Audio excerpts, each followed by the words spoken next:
আজকে আপনাদের সাথে শেয়ার করব কিভাবে আমি বিরিয়ানি রান্না করি। তো চলেন দেখে নেওয়া যাক। এখানে আমি একটা মুরগি, একটা ব্রয়লার মুরগির ব্রেস্ট পিস ছাড়া যেগুলো থাকে সেগুলো সব নিয়ে নিয়েছি। এখানে আমি ঝালের গুঁড়া আর লবণ দিয়ে একটু মাখায় রাখছিলাম মুরগিটা। আর এটা টক দইটা একটু ব্লেন্ড করে নিছি। এখানে আছে কিছু কাঁচামরিচ, এটা পেঁয়াজ কুচি, দেন এখানে আছে তেজপাতা, এলাচ, লবঙ্গ, দালচিনি এগুলা। এটা আদা, রসুন, পেঁয়াজ বাটা, এটা বিরিয়ানি মশলা, লবণ, ধনিয়া গুঁড়া, ঝালের গুঁড়া, জিরার গুঁড়া। আর এটা কেওড়া জল, না সরি, এটা রোজ ওয়াটার মানে গোলাপ জল। আর এটা সয়া সস। সয়া সসটা কেন নিচ্ছি এটা পরে বলবো। আর দেন আমি নিয়েছি কেওড়া জল আর টমেটো সস। টমেটো সস আর সয়া সসটা কেন ব্যবহার করছি এটা আমি একটু পরেই বলে দিব। এটা আমি আগে ব্যবহার করতাম না, রিসেন্টলি ব্যবহার করতেছি বিরিয়ানিতে। তো এখন রান্নার প্রসেসে যাওয়া যাক। এখানে আমি একটা প্যানে প্রথমে একটু তেল নিয়ে নেব মুরগিগুলা ভাজার জন্য। আচ্ছা, তো আগে আমি মুরগিগুলা ম্যারিনেট করেই রান্না করতাম, কিন্তু রিসেন্টলি ব্রয়লার মুরগিটা আমি আগে একটু ভেজেই নেই, মানে আমি পুরা রোস্টের প্রসেসটাই অ্যাপ্লাই করি।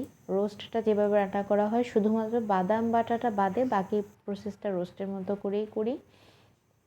দেন ওটা দিয়ে বিরিয়ানির চালটা রান্না করি। এটাতে বিরিয়ানিটা কিন্তু একটু অন্যরকম ফ্লেভার আসে, বেশ ভালোই লাগে। আচ্ছা, তো এখানে আমি এখন এক এক করে আমার মাংসগুলো ভেজে নিব, একটু লালচে করে ভেজে নিব, খুব বেশি ভাজার দরকার নাই, হালকা একটু লাল লাল করে ভেজে নিব।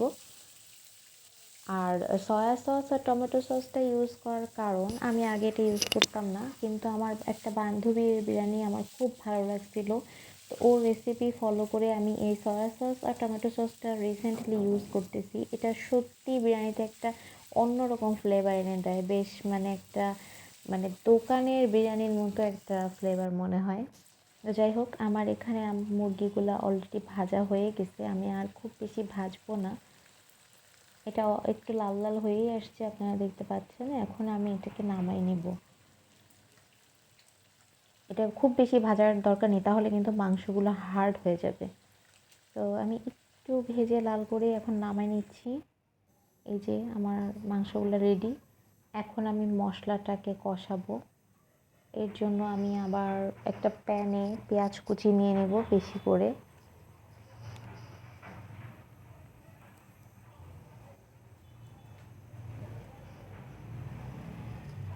এখন এখানে আমি তেল দিচ্ছি, মাংসর যে তেলটা ছিল ভাজার পর আমি ওই তেলটাই ইউজ করছি। এখন আমি এটাতে, তেলটা অলরেডি গরমই আছে, তো এখনই আমি এটাতে পেঁয়াজ দিয়ে দিব। এখানে পেঁয়াজ কুচির সাথে কিছু রসুন কুচি আছে, খুব অল্প পরিমাণ, আর বেশিটাই পেঁয়াজ কুচি। তো এটা আমি এখন দিয়ে দিচ্ছি।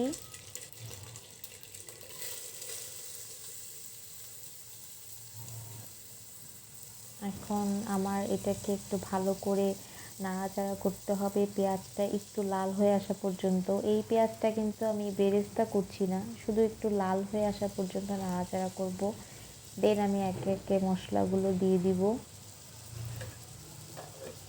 পেঁয়াজ মোস্ট অফ দ্য টাইম আমি যখন বাসার জন্য রান্না করি আমি বেরেস্তাটা স্কিপ করি, কারণ আমার বেরেস্তা খুব বেশি ভালো লাগে না আসলে। তো কোনো মেহমান আসলে বা কিছু তখন আমি বেরেস্তা দিই, কিন্তু যখনই বাসার জন্য রান্না করি তখন আমি বেরেস্তা স্কিপ করি most of the time. And অতগুলো পেঁয়াজ কুচানোটাও আমার কাছে বেশ কষ্টের মনে হয়। আচ্ছা, এখানে আমি সবগুলো মশলা দিচ্ছি না, আমি অর্ধেকগুলো দিচ্ছি, বাকিটা আমি রাইস রান্না করার সময় দিব। তো অর্ধেকটা মশলা আমি এখানে দিয়ে দিচ্ছি। এবার আমি এটাকে কষাবো বেশ একটু, যতক্ষণ না পর্যন্ত এই যে মশলাগুলো তেজপাতা, এলাচ, লবঙ্গ এগুলোর ফ্লেভার না আসে ততক্ষণ এটাকে একটু নেড়ে চেড়ে রান্না করব। যখন মশলাটা একটা ফ্লেভার আসতে শুরু করবে তখন আমরা বাকি মশলাগুলো দিয়ে দিব।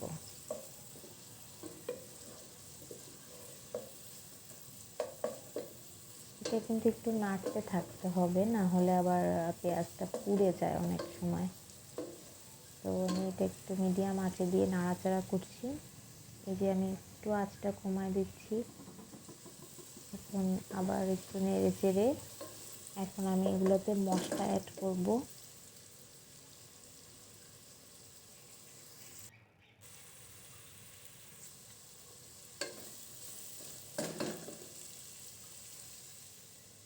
আমি এই যে পেঁয়াজ বাটা, আদা বাটা, রসুন বাটা যেগুলো ছিল সেগুলো সব দিয়ে দিচ্ছি। এখানে আমি প্রায় 1 কাপের মতো পেঁয়াজ বাটা নিয়েছি, কারণ পেঁয়াজটা একটু বেশি হলে গ্রেভিটাও বেশি হয় আর এটা খেতে ভালো লাগে, যার কারণে আমি সাধারণত একটু পেঁয়াজ বেশি দিই। এখন এই মশলাগুলো তুলে রেখে আমি বাকি যে মশলাগুলো ছিল সব কিছু ওর ভেতর দিয়ে দিব।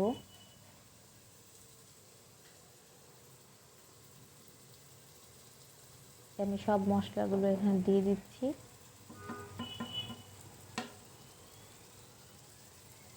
এবার এটাকে আমি সুন্দর করে নেড়ে চেড়ে কষায় নিব। সুন্দর করে এটাকে কষাতে হবে।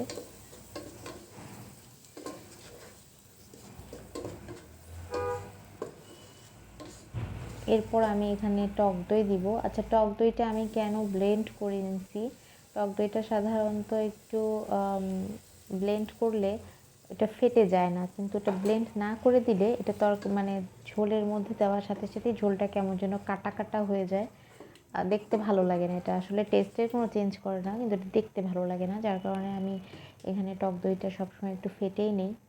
এই যে এখন আমি টমেটো সস দিচ্ছি।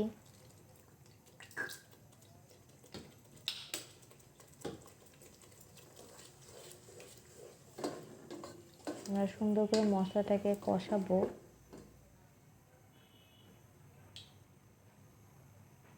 এখন দিচ্ছি একটু সয়া সস, খুব অল্প, খুব বেশি না, একদমই অল্প। দেন এটাকে আবার নেড়ে দিব।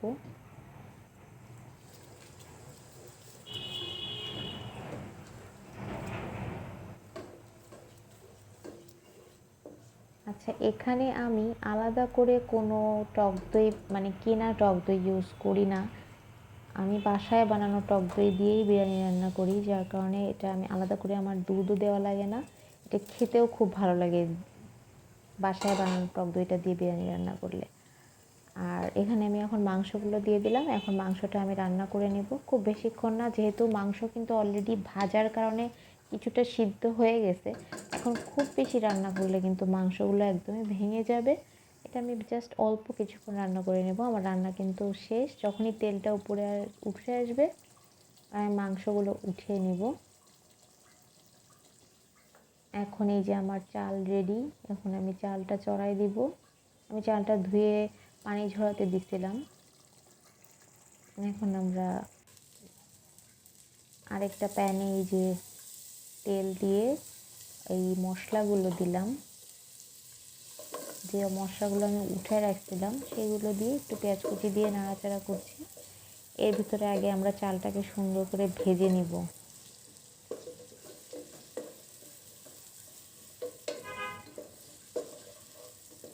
চালটা কিন্তু ভাজাটা খুব জরুরি। চাল যত সুন্দর ভাজা হবে ততই সুন্দর বিরিয়ানি ঝরঝরা হবে।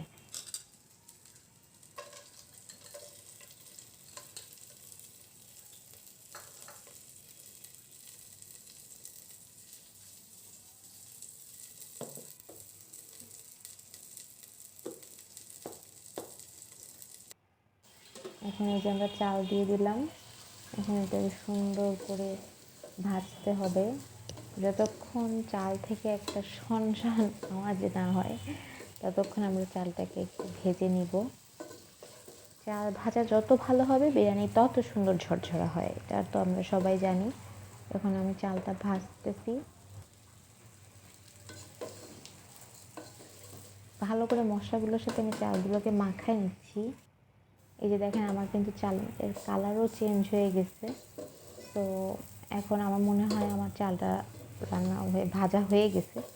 এখন আমি এটায় মাংসের যে ঝোলটা ছিল সেটা আলাদা করে রাখছিলাম, সেই ঝোলটা আমি এখন দিয়ে দিব। মাংসটা উঠায় রাখছি, এখন এই ঝোলটা আমি এর মধ্যে দিয়ে দেব। দিয়ে চালটাকে একটু কষায় পানি দিয়ে দেব। আমি কিন্তু অফ ক্যামেরায় এই পাত্রটা থেকে পানি দিয়ে সুন্দর করে ধুয়ে চালের জন্য যে পানিটা আমি ফুটায় রাখছি সেই পানিটা দিয়ে পাত্রটা ধুয়ে কিন্তু আমি পানির ভেতরে দিয়ে দিব, যেন আমার মশলাটা নষ্ট না হয়। এখন এই মশলা দিয়ে আমি চালটাকে সুন্দর করে কষায় নিচ্ছি।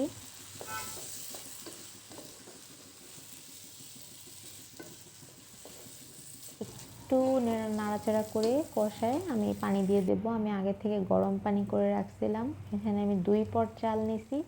সো আমি এই যে এই পাত্রটা দেখতে পাচ্ছেন সেই পাত্রটা কিন্তু আমি এখানে 4 পট গরম পানি নিয়ে নিছি। এখন আমি এই পানিটা দিয়ে দেবো চালের ভেতর।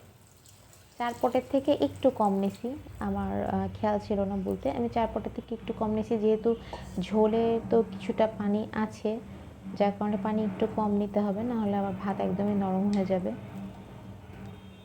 তো এখন আমি যে সুন্দর করে মাখায় দিয়ে এখন মাংসগুলো দিয়ে আমি এটা ঢেকে দিব।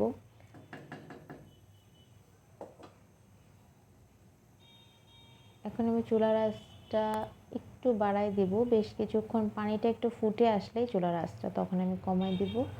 আচ্ছা, এখন আমি এই যে এখানে ঘি রাখছিলাম, এখানে আমি ঘি, গোলাপ জল আর কেওড়া জল একসাথে মিশিয়ে রাখছিলাম, সেটা দিয়ে দিলাম।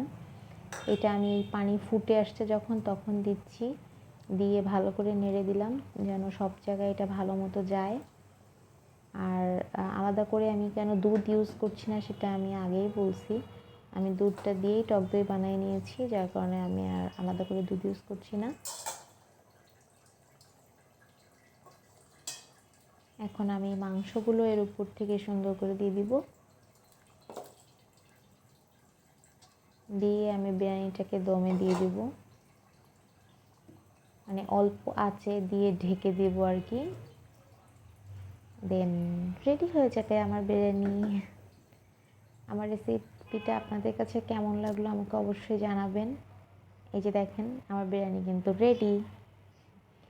আমাকে কমেন্ট করে অবশ্যই জানাবেন আপনাদের আমার রেসিপিটা আপনাদের কাছে কেমন লাগছে। আল্লাহ হাফেজ।